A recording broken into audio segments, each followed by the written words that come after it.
My friends, I just watched Godzilla vs. Kong, and boy, was the film a treat. I absolutely loved it. It was a wild ride, and I needed to take like an hour after watching the film to process it a little bit before doing this review because there was a lot to process. So, just to forewarn you, this review is going to be broken down into two segments. The first segment will be for people who have not watched the film, and it's going to be kind of like general non-spoiler reactions and reflections about the film as a whole. And then I will prompt you prior to talking about any spoilers. So at that point, you can click away if you have not seen the film yet. There's a lot to unpack and there's a lot that I want to talk about. So when it comes to Godzilla vs. Kong and the MonsterVerse as a whole, I really think that this film had a lot of expectations placed on it. I do think that Legendary did a wonderful job allowing this film greater access to people through HBO Max. I really appreciate that collaboration because obviously I chose to watch it at home with my partner. We watched it earlier today. We tried to make it a theatrical experience, but obviously it's not the same as going to a theater and watching it, but it was still enjoyable nonetheless. But this film had a lot resting on it. This is one of the first major blockbusters to happen, as we're kind of reaching the end of the pandemic. So there were significant expectations, not just from fans alike, but also from people as a whole, like having concern about the movie industry.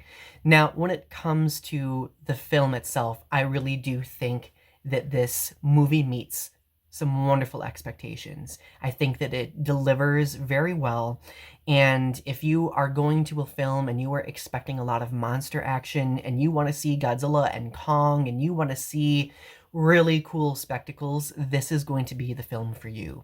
I think that this movie definitely takes the action sequences up a notch compared to the prior MonsterVerse films. And that's saying a lot because Godzilla King of the Monsters was one that I was super duper hyped about because my favorite monster, Mothra, was in it. But I will say that I think that this film does take the cake when it comes to monster fights. A lot of great sequences. I found myself on the edge of my seat 90% of the time. And I just enjoyed it. I think that the human characters they were all right. They weren't like, a lot of the MonsterVerse films have really struggled with human characters. I think this one kind of has those same struggles, but there was some pretty good humanization of various characters and areas, which I thought was pretty meaningful. I also believe that the music, it could have been better. I feel like Godzilla King of the Monsters really did an amazing job delivering on the music. This film had some pretty good music in areas, but I think that the lack of classic themes, the lack of consistent themes kind of made it a little bit, I don't know, it just made the musical score seem like in the background to me. Now, I think that when it comes to monster screen time, which is something that's very important to a lot of people, there is a lot of monster screen time. You get to see Godzilla and Kong a lot, okay? And I can rest assured say that without spoiling anything until later, but you do get to see both of them a lot, which I would hope that would be the case considering they are the two, characters represented in the actual title of the film, okay? And last but certainly not least, effects. Beautiful, vibrant. I think that the MonsterVerse has gradually been getting better and better and better with its grandeur, its cinematic spectacle, and we saw that really coming to fruition in Godzilla King of the Monsters in places. In this film, it's very consistent. There's so much crisp detail. The landscapes are gorgeous. The designs of the monsters are very, very, you let's just say you get to see some specifics that you don't really get to see in other films because of the high quality, right? So at this point in time, I will say that I really enjoyed it. I didn't think the film was perfect, but I do think that it really touches on so many different things. It appeals to fans, and I think it does a wonderful job appealing to people who aren't super familiar with either Godzilla or Kong as franchises. So I think that it does a nice job bringing all of that together into a pretty cohesive film. So those are my spoiler-free impressions of the film. Now I'm going to move on to spoilers, okay? So if you do not want to listen to spoilers, don't go any further, click away, all right? So the first aspect of the film I do want to talk about is the plot. The movie is very fast-paced, very much different from Godzilla King of the Monsters. One primary criticism that Godzilla King of the Monsters had was that the first third of the film was really, really, really, really slow. Like the action sequences didn't happen, as often and as, lengthily as we would have liked.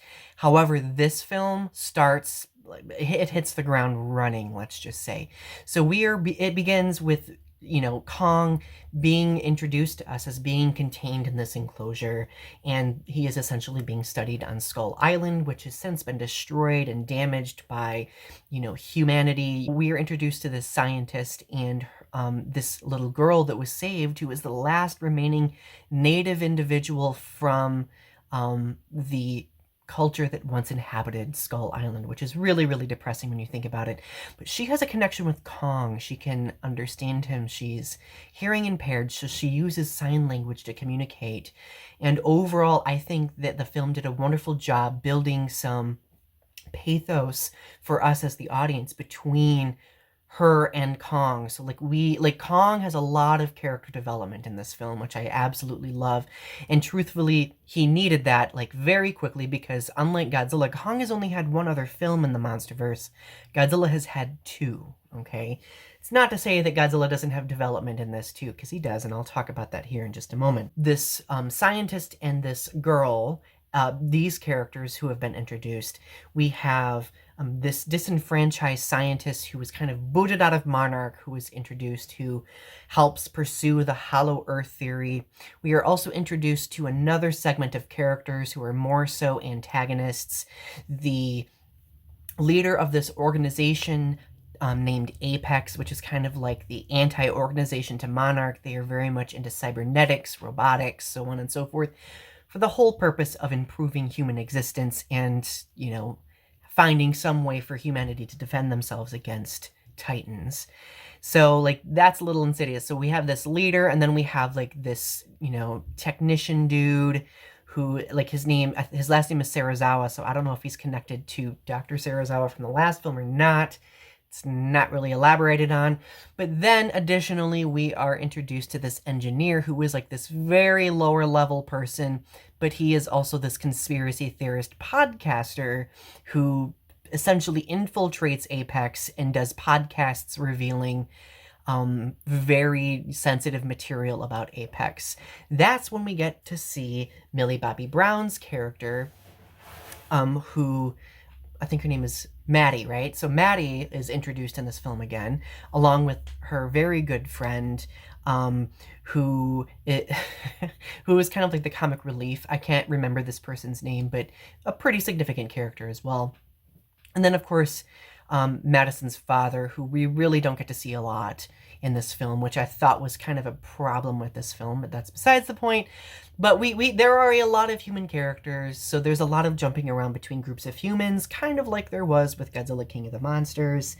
It kind of became a little monotonous at times, but I think the action sequences and the way that the humans were interacting with the monsters did a pretty good job of making everything flow together, at least. At least those are my impressions.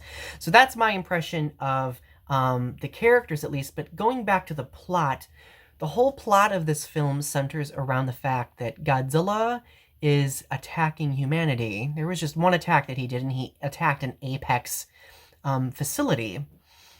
And gradually throughout the film, the characters discover that there is more going on than what meets the eye. So we see more about this echolocation device that was invented in Godzilla King of the Monsters being represented and being present.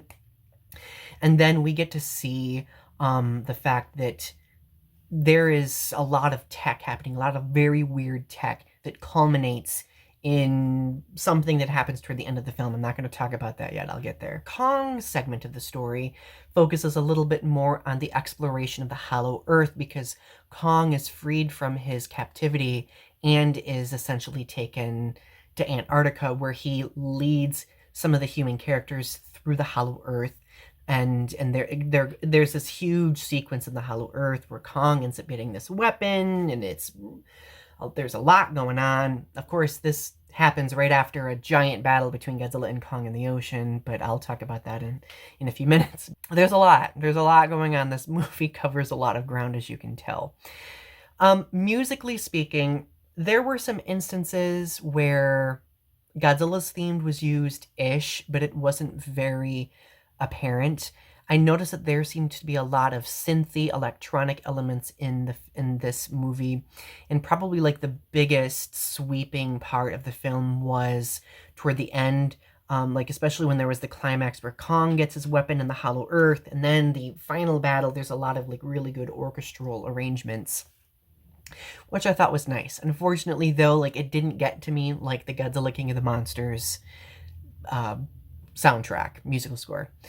Effects, like I mentioned earlier, the effects were absolutely beautiful. Godzilla, you could see so many details of Godzilla's skin that you couldn't see before. There were some close-up shots. We get to see him during the day, which is something that we've all wanted. Kong's face is so like both of them had very expressive faces, which was absolutely phenomenal. So like I really think that this film did a wonderful job bringing to life the characters through those effects. Not to mention, last but not least, the Hollow Earth. That was such a really cool segment of the film. They did a wonderful job painting that and bringing that to life. So those are my like aspects focusing on those 4 criteria: plot, characters, music, and effects. Now I'm going to talk about the things that I absolutely loved. Of course, I'm not going to talk about a Godzilla film without talking about the battles. The battles were phenomenal. There are at least 2 big battles in the film.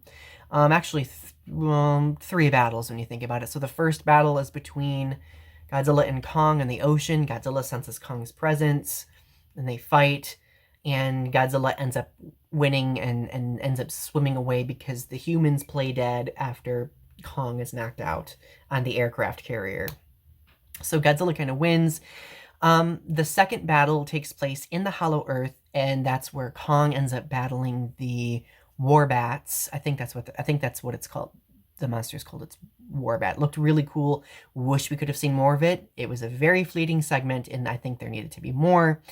The third battle and final battle was just a very, very long battle sequence toward the end, where we see Godzilla and Kong battling. That battle sequence was phenomenal.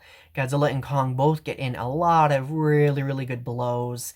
And it kind of ends as, well, let's say it ends at first. We think that Kong has knocked out Godzilla, and then we think that Godzilla has knocked out Kong.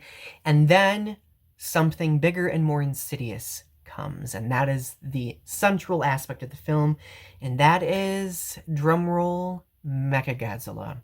So Mecha Godzilla is in this film, and of course you can probably gather that it's connected to Apex, that organization who's into cybernetics. And what happens is, essentially, these Apex scientists take Ghidorah's severed head from the prior film, uses his DNA and its telepathic consciousness to control Mecha Godzilla through a human interface. That ends up going awry, and Mecha Godzilla goes berserk, and presumably Ghidorah's consciousness takes over and battles Godzilla. It's a huge battle. Mecha Godzilla completely kicks Godzilla's butt, and Kong comes to. The young girl, I think her name is Gia. Gia persuades Kong that Godzilla's not the enemy and that they must battle together, and they end up battling together. And it's a really wonderful moment seeing Kong and Godzilla battle together, and Kong ends up, with Godzilla's help, being the one to, strike the final blow to Mecha Godzilla. So it was really, really, really cool. Mecha Godzilla was scary. Like, I thought he was creepy scary. I have not seen a version of Mecha Godzilla that seems scary, but this one seemed pretty frightening. And I will say that I loved it. The spectacles of the battles were wonderful. And the nice thing about this is, and this is where everybody was worried that Godzilla or Kong, one of them was going to win. Technically, the film ended in a draw. After Mecha Godzilla was defeated, Godzilla and Kong like acknowledge each other, respect each other. Kong drops the axe, kind of in a show of like, you know, like diplomacy, and then Godzilla ends up like kind of nodding and then goes back to the ocean. So I think it was a really good way to appeal to all fans, fans of both. Now, those are my loves of the film. My issues with the film were I really thought that the short runtime was a little bit problematic. Godzilla King of the Monsters, which was a bit longer, and I think that that story got to do a little bit more. I really wish we got to see more runtime, and due to that, like one of the big problems was that we got to see Mecha Godzilla in action, but the final battle segment with Mecha Godzilla didn't last as long as all the other battle segments. So this creature was like the man-made apex predator, no pun intended. I'm assuming that's why Apex has the name that they have, but we don't see we don't see any more beyond that. Like Mechagodzilla is kind of just relegated in action to this final segment. I really wish we could have seen more. I mean, it was a great segment, but I think more needed to happen. Again, with the humans, like every single MonsterVerse film has struggled, and I think most Godzilla films really struggle with creating human characters that we can connect with. I think that this film does a better job than the prior because the young girl Gia and her connection with Kong, like that was very emotional. I would have loved to see more of Maddie. Like, I really think that that could have been more incorporated, seeing her affinity and connection to Godzilla represented a little bit more, but alas, they could only do so much, I guess. My big issue is that Sarazawa character, we don't know, like, at least I don't remember the film specifying if he was related in any way to Dr. Sarazawa, who died in the prior film. That was a big issue with me. I wanted to know that. I also wanted to know a little bit more about the Hollow Earth. I think that that was a very, very fast segment that could have been explained more effectively. And the last thing that I kind of thought was a little, I don't know, it just didn't really seem that interesting to me. That was the Kong axe thing. Like, that didn't really make a lot of sense to me. It seemed very, as my partner said, it seemed very Kingdom Hearts. Like, Kong finds this axe, lays it in this slot, and it becomes superpowered. Like, this axe that's presumably, that has some sort of Godzilla spine in it that powers up with nuclear radiation. So it to me, like, I think that could have been explained way better. It was a really cool weapon, and I thought that it gave Kong like some, you know, one-on-one, you know, offensive ability with Godzilla, but again, it could have been explained more. Last but not least, no Mothra or Rodan. That really kind of annoyed me. I would have wished that we could have seen some semblance that Rodan was hibernating. It did suggest that Rodan was defeated at one point, because at the beginning in the entry credits we see a list of kaiju that Godzilla's defeated, and Rodan is one of them.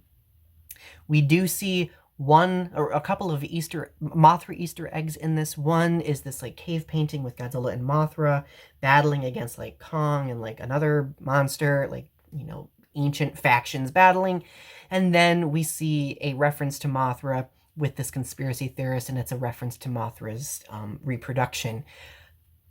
I didn't think that the film would focus on her at all, but I do think that there could have been a little bit more resolution, since the prior film left things open-ended with its end credits. So honestly, those aren't huge criticisms. I give this movie an A- if I were to grade it altogether, which, if memory serves, is the same grade that I give Godzilla King of the Monsters, I think.